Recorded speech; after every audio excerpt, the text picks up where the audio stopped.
Welcome to the Healing Project podcast. You, me, and we, where personal growth meets relational intelligence. In this space, we are committed to having conversations about loving others well without losing yourself.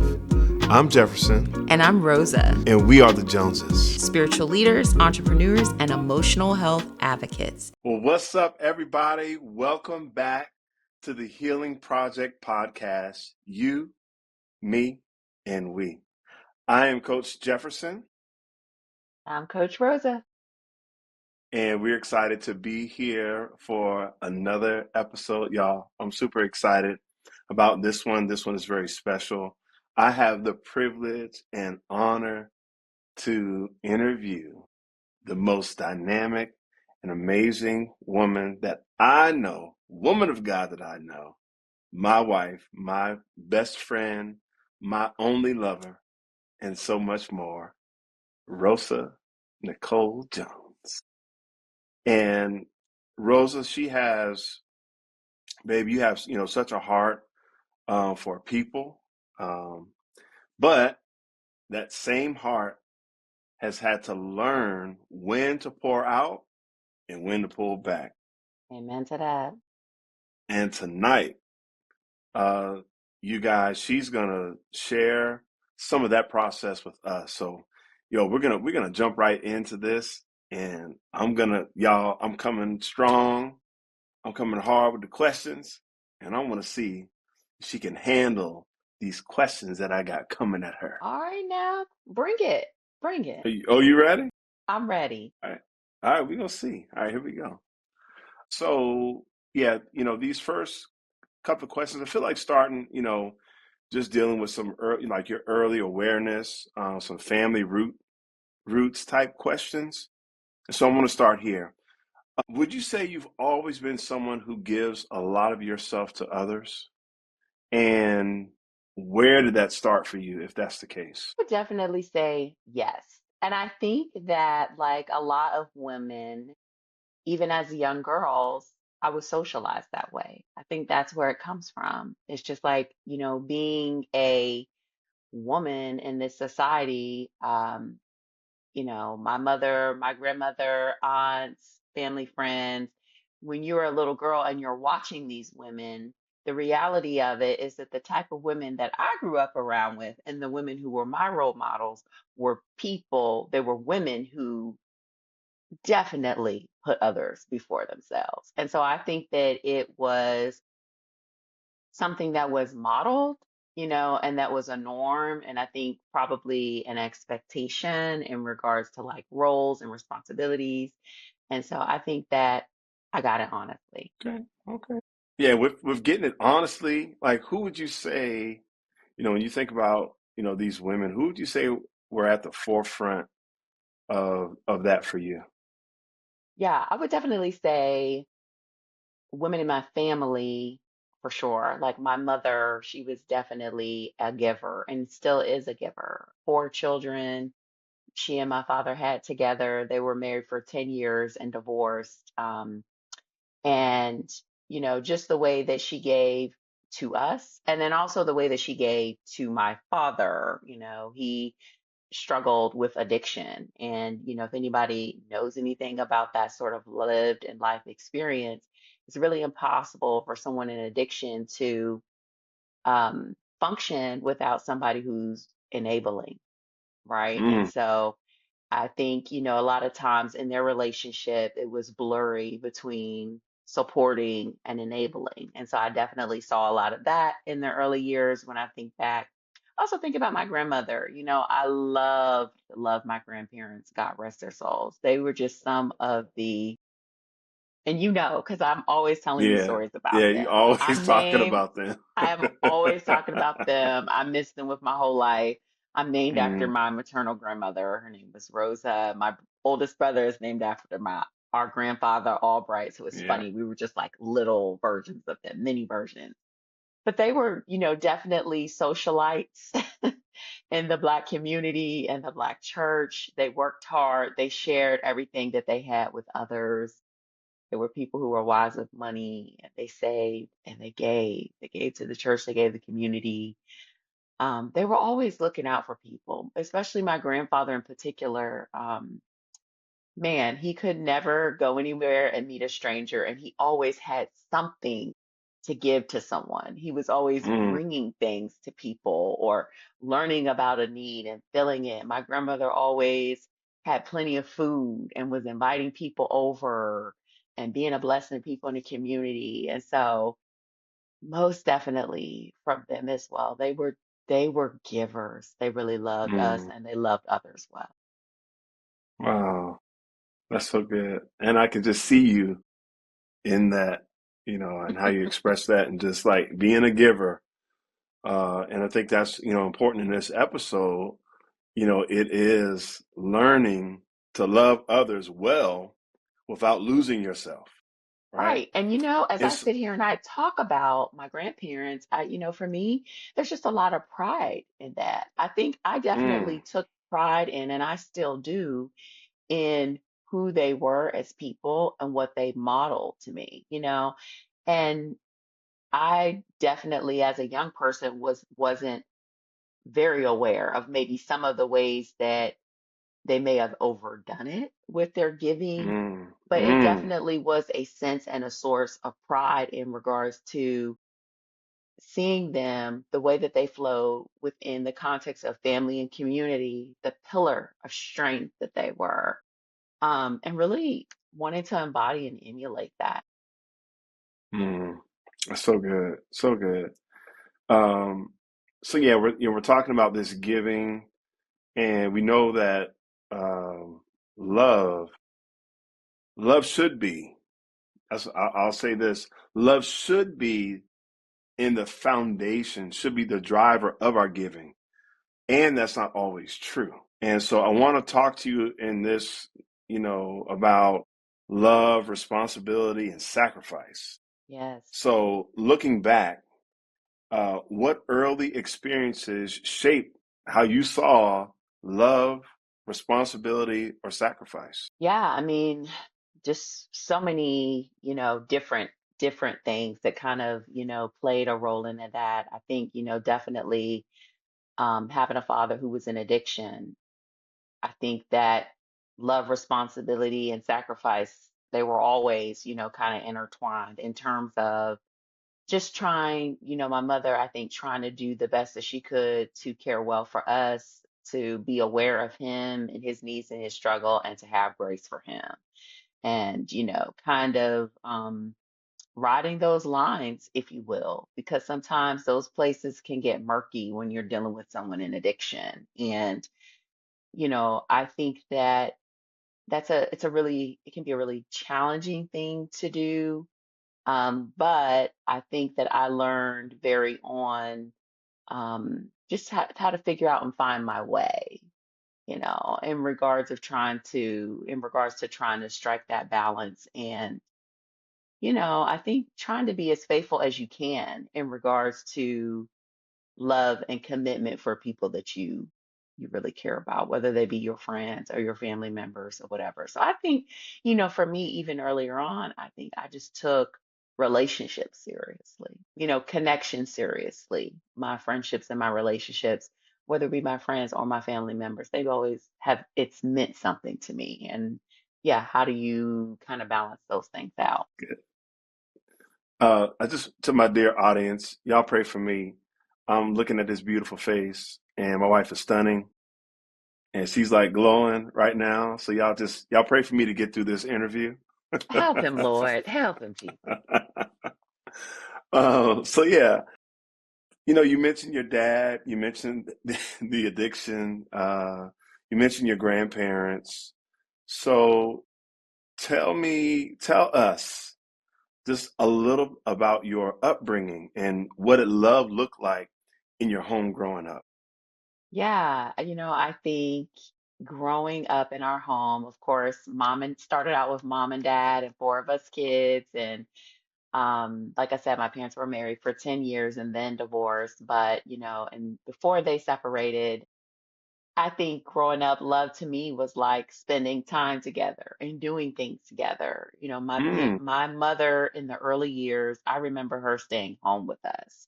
And she didn't begin to work maybe until we went to school, and then she worked some part-time. And then after my parents divorced, she went back to school and started her career. But I think a lot of it really centered around spending time together. My parents worked hard. But I remember when the weekend hit, boy, and I talk to you and tell you and the boys stories about this all the time.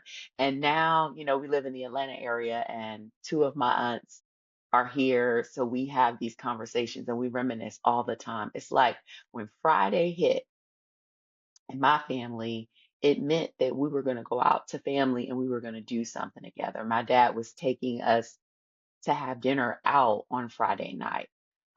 If we weren't going to the skating ring on Friday, we were at a carnival on Saturday or a festival or Something. at the swimming pool, and our cousins were always with us or we were with friends. But I think love for me and family context early on was about togetherness in terms of Mm. spending time together and doing things. We were just very active,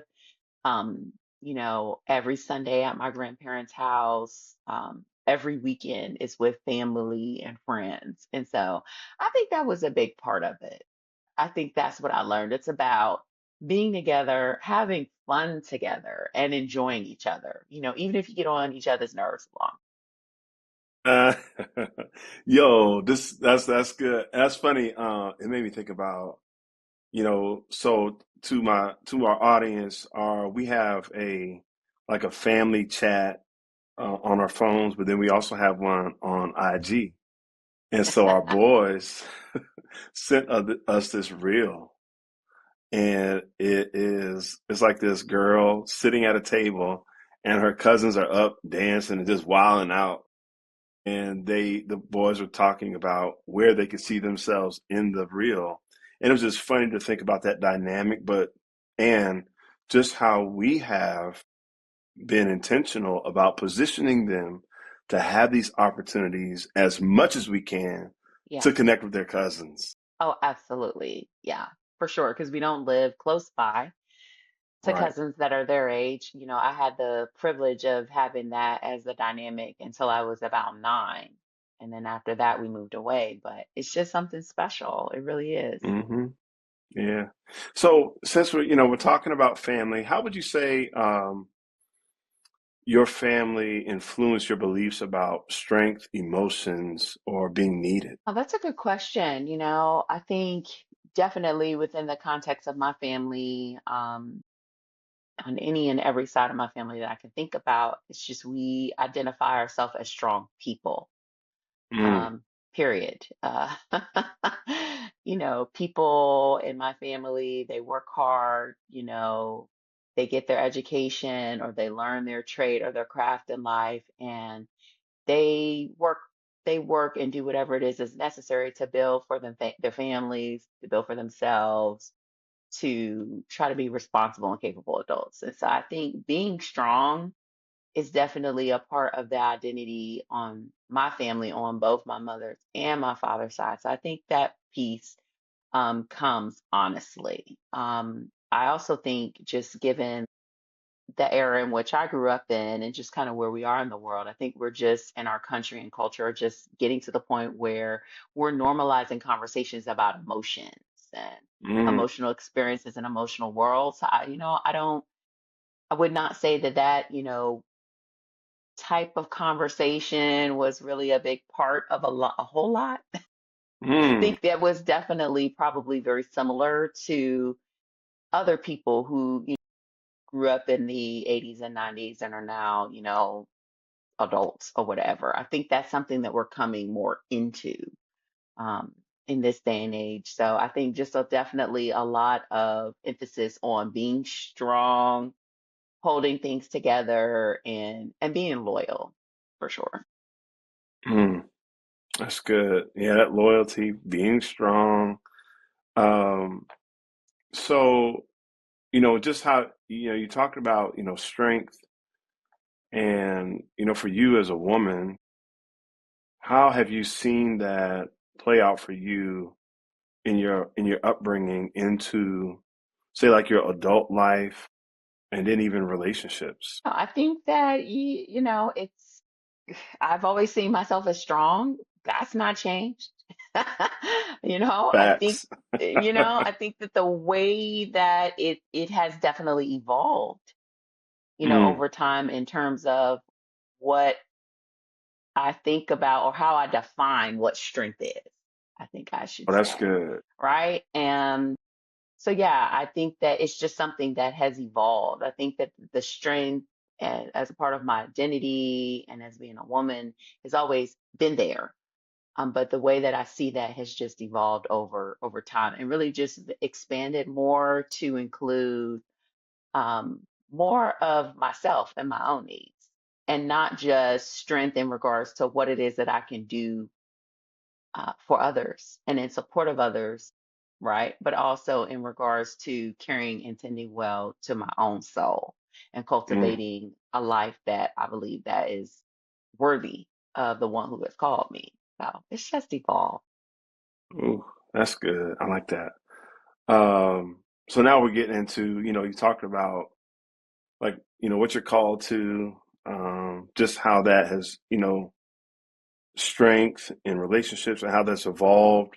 Uh, but now back to this work element and calling, in your career and in your leadership journey. When did you start to realize, that your drive to help others, could sometimes cost you personally? Right away. I mean, right Oh, away.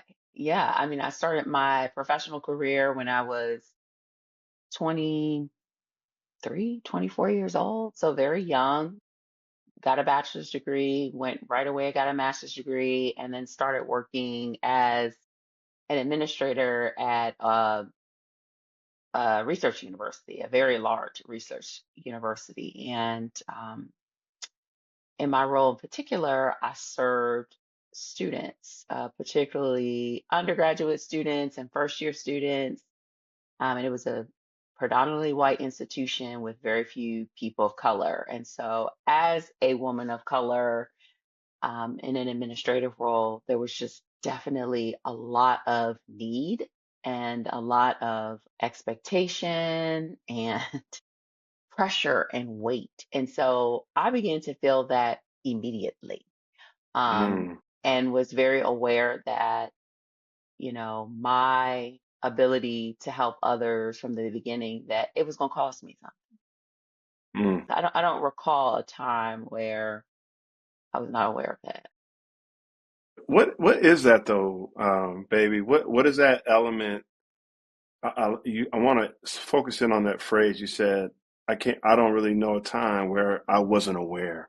What does that mean for you? I don't know any other way to describe it. I think that, as a child, even there was always an awareness. And I cannot recall a time, even as young as maybe 3, that I did not have awareness of having a 3, responsibility. Oh, yes, 3 years old.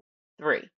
To care for, to watch out for, and to look out for other people, despite maybe my own feelings of fear, anxiety, or uncertainty.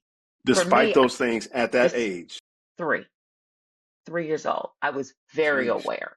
I can have experiences where I felt unsure or I was afraid or I didn't know what to do, but I had to hold myself together to ensure that my baby brother, who, it's a couple years, I was 4, he was 1, that he could hold it together and that he would still feel secure and that things would be okay until something shifted. So that is something that Mm, I just don't have an awareness of being a person without that weight. I don't know. I'm not familiar with that. I want to go just a little more right here. Do you ever? I just, and I've never asked you this even personally. Like, have you ever thought about or contemplated, like, God, did you wire me this way? Did you gift me? Did you do something in me supernaturally at such a young age to help me protect myself and my siblings? Or do you think it was fully circumstantial, situational, out of the experience that you had to endure? Have you ever wrestled with that thought in that way? No, no, I 100% believe that that's a part of God's purpose and plan for my life Woo. because of where it is that I'm going and what it is that He called me to do. I am a Mm, person who needs to understand at a very deep level, right? Um, my responsibility to others. I used to think I was responsible for others. I'm not, but I am mm, responsible to others because there's a way that God uses me in the lives of others to help them to birth and to build the things that He has placed on the inside of him. And so I don't believe that it was a coincidence mm, that my early experiences started out the way that they did with even being exposed to that type of pressure and that type of weight. I think and I do believe that God doesn't make any mistakes and He's intentional in everything that He does. And as I look back, over my life, I get it. I get it. There are things that I deal with now on a daily basis as an entrepreneur, um, as of multiple businesses with multiple employees that I'm responsible for who depend on me. They depend on this company that there are things that I face day in and day out that if I did not understand, if I didn't know how to carry that weight, mm, I might be in trouble. I may not have been fully equipped, come on, for the thing that He has called me to do in this season. So, I don't look and think back about my experience and say, woe is me. Listen, He makes no mistakes and He's intentional in all things. And so I thank God mm. for the way that He's written my story and being the one who sees ahead, who has written this thing. So He knew and He continues to know exactly what it is that I need to go through so that I can become the person who can do everything that He's called me to do. Mm. That's so good. Now I'm just reflecting back to the title, like we're talking about learning to love others well without losing yourself. And so here, um, just wondering, like, how have you done this, poured out so much, but then learned how to love you in the process and not lose you? Yeah, I think the hard way, you know, that's Give how me I a little learned nugget. it. What's the I've hard learned it way? the hard way.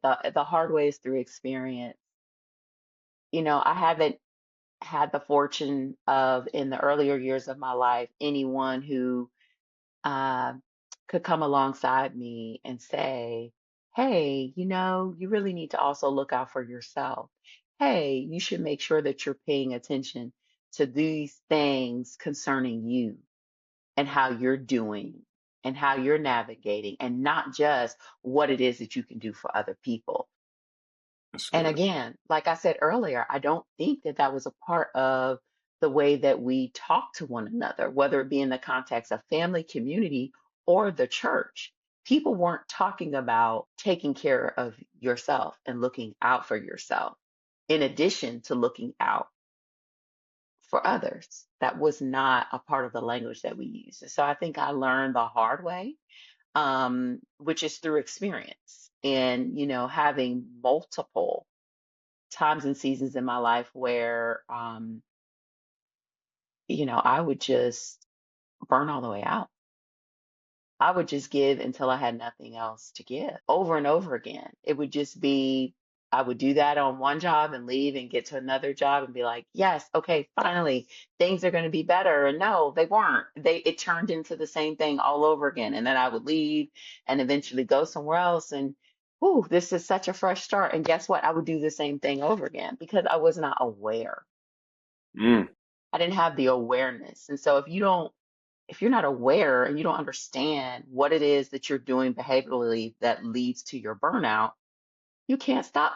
going through cycles of burnout. And so I just did Mm, that over and over and over again until I probably didn't stop until I was like in my, man, I slowed down a lot once we had kids. So like when I hit my 30s, I slowed down a lot. So I wasn't doing it as intensely, but even with the kids when they were young, I was still doing some of that stuff. So I probably really didn't like get off of that train and like have that light bulb turn all the way on until I was about 35. Honestly, so for me, that was about 10 years ago, um, where the light bulb finally came on, and it was just like, you really need to pay attention. You really need to pay attention to what is going on with you. You really need to figure out how to offer more to yourself. Because what I realized, especially after becoming a mother, nobody else was going to do it. Nobody else is responsible for that, for taking care of myself, and nobody else was going to do it. And I mm. think I just had burnt out so many times, and I was just tired. I'm like, there has got to be a better way to live than this. That right there. There's got to be more to life than this, than these cycles of burnout. I was like, Mm, God, is there more to life? There must be. You right, didn't die for me to live like this. right. And then if there must be, then it turns into people who really want to change and grow. Yes. Is Lord, Show me, help me and show help me. me, Hmm. help me and show me. That's good. Uh, sounds like self care now. Like got to a place where okay, enough is enough. I have to take Rosa. Got to take care of Rosa, regardless. And so even in like ministry, it's easy to confuse sacrifice with burnout, For sure. and people will glorify burnout with, "Oh man, you're so loyal, you're so faithful. God is going to bless you." How have you learned to guard your heart while still showing up for people? Yeah, I think the biggest thing for me is really learning how to pay more attention to myself and how I'm doing. Um, as you were talking, I think about like the biggest period of like transformation for me in terms of like learning how to love myself without, well, love others without losing myself. I think, I definitely learned some small things along the way, but I think the big turning point for me is when I started my private practice. And what kind of happened really organically is I got away from treating people who were struggling with like serious mental illness and adolescents who had like parents who were substance abusers or they were abusing drugs, to really like a population that was totally different. It was people who were kind of like healers and helpers like me, teachers and doctors and nurses. And they were just, trying to figure this thing out. And as I began to work with them individually in an outpatient setting, things are you're seated and things are much slower. And one of the Mm, things that I was doing as I was helping these people approach their healing journey and their healing and recovery process and to deal with the anxiety and the depression in their lives is that really the way to do that is to become more aligned with yourself. And mm, if you are a person of faith, aligned with yourself and aligned with your God. Because if Christ mm. lives in you, that when you align even with yourself, you're going to also find him. Or if you aligned with him, you're going to find yourself. And so That's there's good. really no way around it. And so I kind of knew those things cognitively and logically, and they were just like, there was this awareness, in my soul around this is the pathway that I need to have these people walk on. But Right. if you're going to help to counsel or coach someone or disciple someone, you know what? You've got to eat it too. That's good. If you are That's good. really a leader who's healthy, you're not just going to be talking to people and giving them these antidotes and tips, and these aren't things that you even practice yourself. And so I found that the more and more that I counseled people in a slower pace in an outpatient setting, people who were more like me, Uh-huh. the more that I learned how to take care of myself, the Mm, more that I learned how to um, consider myself, the more that I was mm. able to see the ways in my own life and my own heart where I may have been struggling with my own value or valuing myself the way that I needed to. And that was kind of a hard thing to face as a person who is super confident. And I wouldn't think of myself as someone who struggles with their self esteem. But truth be told, is that if you are in your life consistently and constantly losing yourself because you're helping and serving and giving to everyone else, listen, baby, there's something going on there with yourself and your inability to value yourself and to esteem yourself properly. Yeah. So I And would that say, is what God helped me to face mm, as I worked with other people. And here's the really quick and easy answer. It's just like, how did I learn how to do that? There's one thing that I learned that I hold on to forever and that I teach other people is that before you give anything away to someone else, whether you have the desire to do it or someone asks you for something. First, I must take a look and evaluate my resources and ask myself, do I have the time, the energy, or the money to give? If I have it and I want to give it, then I should go ahead and give it. But if I don't have it to give, I most likely don't need to give it. Why? Because you don't need to make a habit of mm. giving away to people things that you actually don't even have. But if You you don't, you don't even have it. And so yeah. that is the question. The thing that I have learned to do is to check in with myself first. And I teach Mm-hmm. so many other people to do that because people who are givers and who love and who care and who are helpers, they're not selfish. That's not the problem. The problem is that they don't check in with themselves and they don't consider themselves in any situation. Some of us may even check in with God, Right. but we would obey whether he says yay or nay, but we never check in with ourselves. And You that's where know, we mess up. it's hard to check in with somebody you don't know. Come on. If you're not familiar with yourself, if you're not comfortable with yourself, if you're not attuned with yourself, if you are not aligned with yourself, you will not check in with yourself. And that was the thing for me that was the major game changer is that I began to check in with myself and and to be honest about where I really was and to give myself permission to give out of what it is that I really have, Come on. not out of what I don't have, Or which what you desire for people to have. come on, right? Because if that's good because I always desire people to be well and to have all of their needs met. And so that cannot be what drives my decision making because That's I why people go into always debt. want that. I always want that. But here's the issue. I'm not God and I'm Mm, not your God. And it is not my responsibility to meet all your needs. Only He can do that. I am come on. responsible to you. And if God releases me, right, and or I have the resources, I can choose to give. But it is not my responsibility to solve everyone's problems. And There the it is. truth is that when I was going through these cycles of losing myself in people over and over and over again, I subconsciously and secretly believed that I was a demigod. And it was my responsibility to respond to everyone's problem and to fix as many problems as I can. And it was a lie from the pit of hell.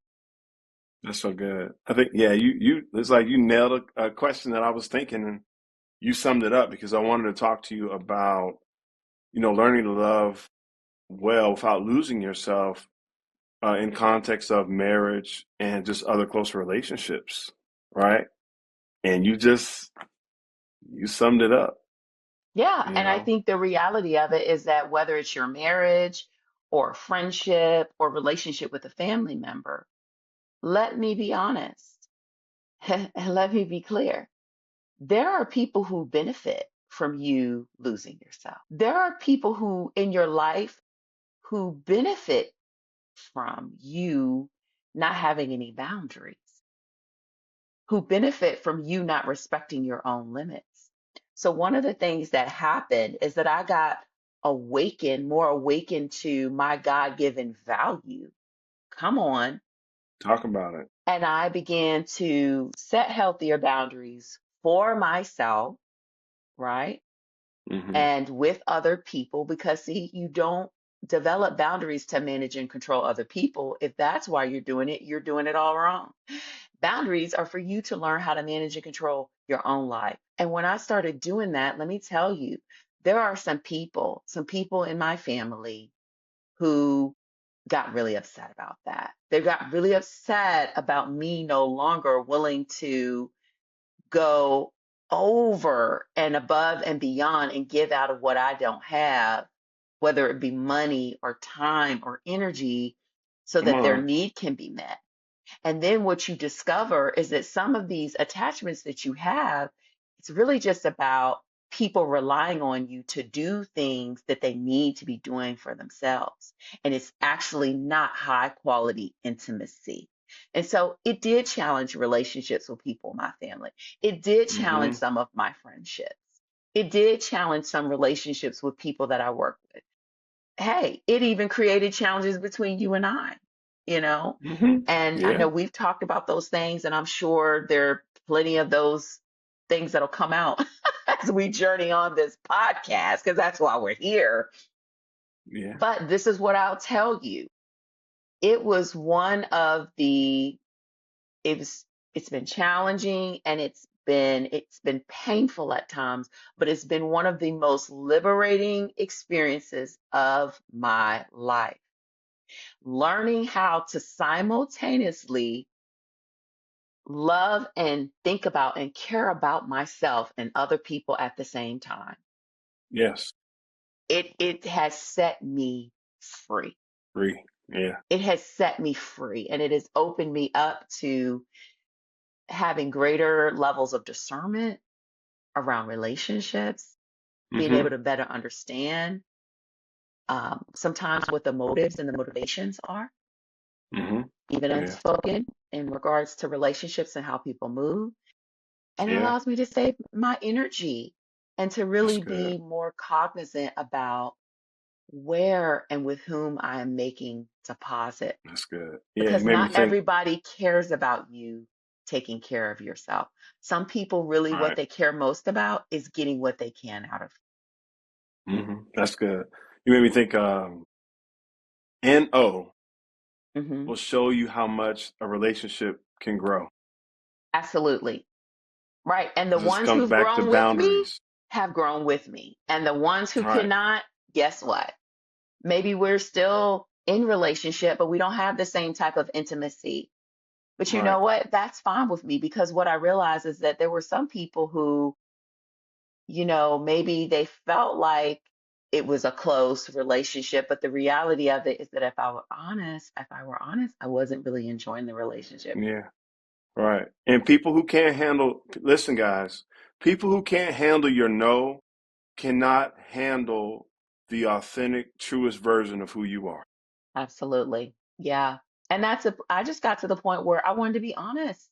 I wanted to be That's it. more of who it is That's that I it. really was and be seen and known and understood as that person.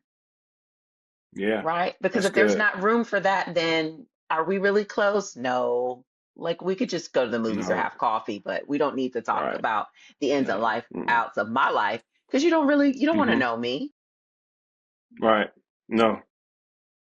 So, babe, give the people a couple of practical ways. Give them some nuggets, practical ways on how you've been able to keep yourself grounded in who you are, as it relates to your spiritual practices, spiritual disciplines, practical little things that you're doing that you have done to help you to stay in alignment with how God needs you to show up for you and for Absolutely. Him.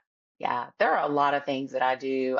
I believe that like one of the biggest and most important ways that you can stay like on the path that God has for you is learning how to not just stay aligned with Him, but also to stay aligned with yourself. Mm. Because there are a lot of people out here who are aligned with God, my air quotes, and misaligned with themselves. And I'm not so Ooh, sure how aligned you really are with God. If you're misaligned with yourself, you don't know yourself, you don't feel comfortable with yourself, you can't sit still, you can't be quiet. I'm not so sure about that. And so most of my practices really center around staying connected to myself, rooted and grounded in my God-given identity and staying aligned with Him. And so for me, it's nothing magical or mystical. It's really about discipline and the things that are good for my soul, right? And my mm-hmm. body and my Right. spirit. And for me, that is exercise. I move my body Mm. at least 5 days a week, and I do it Yes, very you do. intensely. I do. I I do it mean, very oh, intensely. sorry. I need that. It clears my mind. It helps me to remember that I can do hard things. It keeps me stabilized with my mood. And so that for me is a foundational Thank you, thing. Lord. There are times where I love it and times where it's hard, but let me tell you, I need it. So I move my body Oh, with it's hard. intention every single day.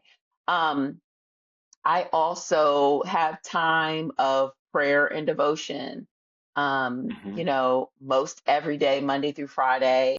That's important to me. I have different ways of connecting to God, not just talking to Him, but positioning myself to where He can talk to me and I can hear from Him, Yes. right? For me, it's also important to be a part of a local church and to be physically present there as much as I can and to make a contribution. I do believe in the body of Christ, and I do believe that what God, everything that He talks about us experiencing in His word and the goodness, that the context for that is community. And Mm. so I am really intentional about being a part of my local church, but then also cultivating my community of people. They don't all go to my church, but like my friends, my people who are my closer friends and spending time with them, having conversations with them regularly, the people in my family that I do have intimate Yeah. relationships, not all of them, but the ones that I do, making sure that I make that a priority in our communication and our connection. I work a lot, and I love what I do.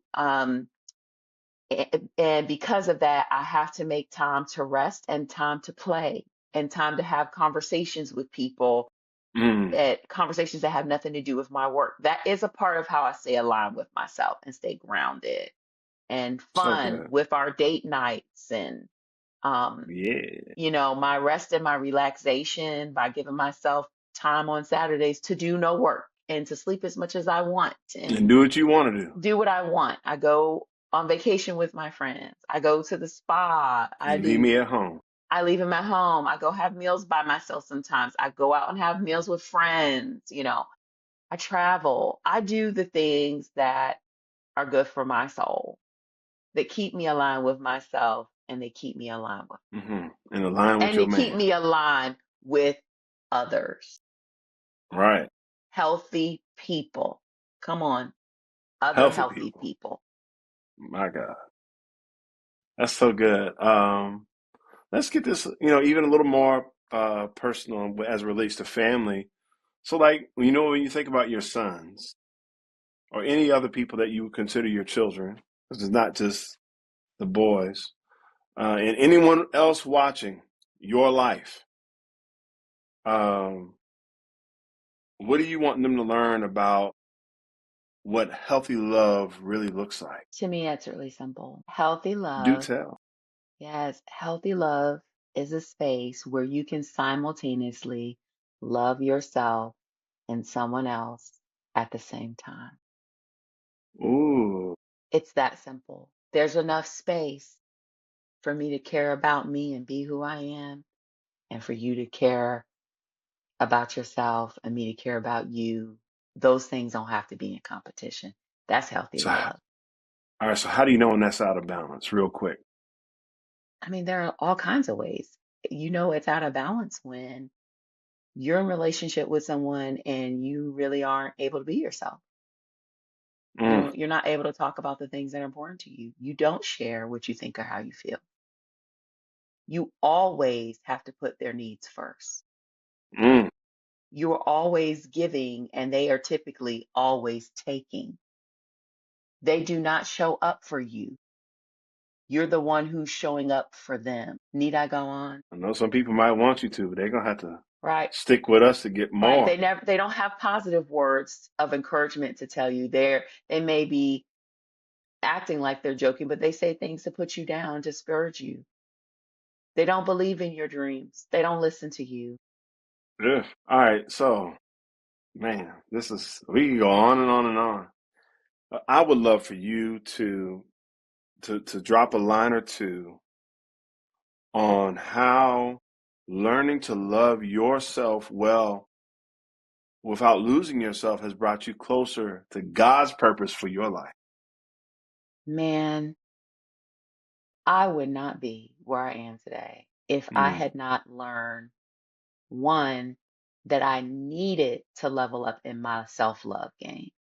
And then mm, two, get on the journey and stay on the journey of learning how to love myself more and see myself the way that God truly sees me. It has changed everything. It has changed everything. I believe that for me, learning how to love myself and balance that with loving others has just allowed me to be more free. mm. I don't have this weight of this false responsibility and obligation to take care of everybody. Good Lord. I Whew. still love people and care very deeply for them, but I Right. no longer see myself as their solution. Mm. I'm not your Y'all hear solution that? and I'm not your savior. Whew. If and when God shows me, or I recognize that I have the capacity and the desire to do something to be helpful to you, I am more than happy to. But I'm not running around here looking for fires to put out. And so I think, that's been the biggest thing is that it's allowed me to be free so that I could be focused. You know, I'm not out here any longer being so distracted by good things that I can't do a God thing. Mm. Which is a great thing. Come Hey, on now. Because I was that's good. so distracted before. I was Hmm. just like, I mean, when I had breakthrough in my career and my business, it was crazy. I didn't realize how close, like it was right there. It was right there. Like things took off for me in like literally 6 months, Yeah. and it was It was a easy. decision. It was right at my fingertips, but I couldn't access it because I was so distracted. Mm. I was so That's good. distracted by my over functioning for others and my under functioning for myself. And once I came out of that, my God, So good. everything changed for Mm. me and my life and my business and my family too. We made major moves after I came out We of that. did. Major, Yeah. life changing. Whew. Well, baby, Rosa, Coach Rosa, therapist Rosa, not my therapist.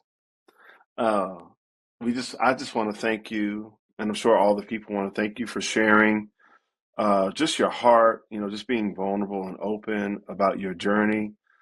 And I know that there's so many who needed to hear about this kind of love and understanding that people do not have to sacrifice their peace nor their identity on the altar of showing up for others, on the Amen. altar of meeting the needs of other people.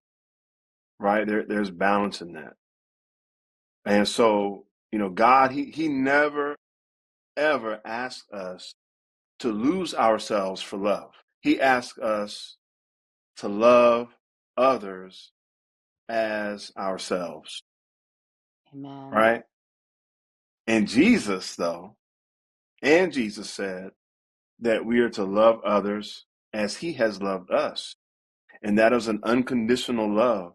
But even in an unconditional love, it does not call us to love without boundaries.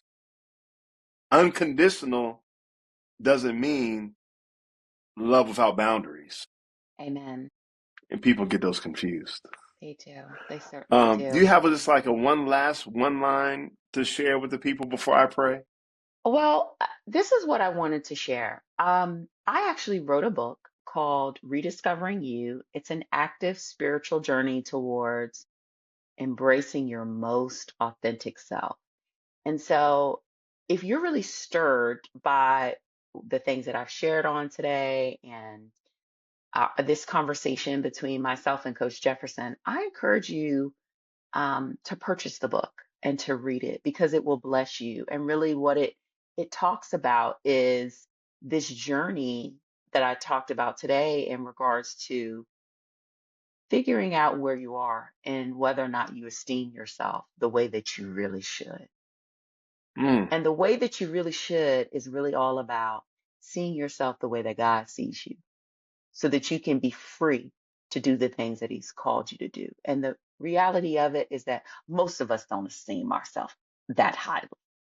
We really don't. mm, And I talk a lot in this book about balancing learning to love yourself and not just others well, but to balance those things out.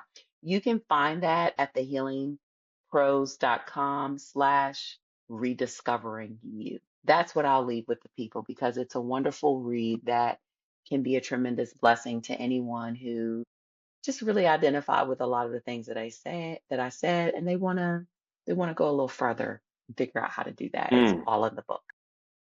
Yeah, it's a small book, you guys, but it's going to cause you to go deep and Absolutely. do your work. So good. It's a powerful book. Ooh. Um, so, babe, what are we talking about next week? So listen, y'all, he put me in the hot seat and got all up in my business in this episode number I like six. getting in your business. I know you do, but episode number 7, the tables will be turned.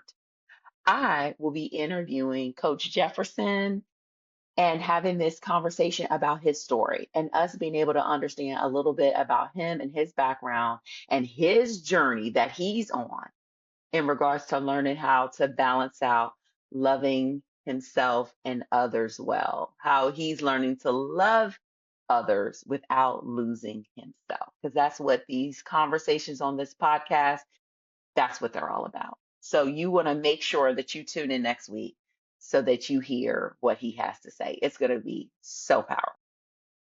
Yeah. All right, y'all. Let me pray for the people. So, Father, we thank you for every listener who's been carrying the weight of loving others to the point of emptiness. Lord, tonight I pray you refill them with peace, restore their boundaries, and remind them of their worth in you. Teach us to love like you do, fully, freely, and wisely. In Jesus' name, amen. You guys, if this conversation blessed you, would you consider supporting the Healing Project? Your donations help us keep producing resources that bring faith, healing, and practical wisdom to people around the world. You can make a tax-deductible donation or become a monthly supporter at www.thehealingpros.com/donate. Every gift makes a difference. All right. We love you, and we'll see you soon. Awesome. Goodbye, everybody. This podcast will help you better understand God's purpose for your life and your relationships. Through deep conversations, storytelling, and real-world solutions will inspire you to live, love, and lead from a place of healing. Visit www.thehealingpros.com and follow us on all social media platforms at The Healing Pros. While we hope you enjoy this podcast, all information shared is for educational purposes only and is not a substitute for a relationship with a professional counselor, coach, or clergy member.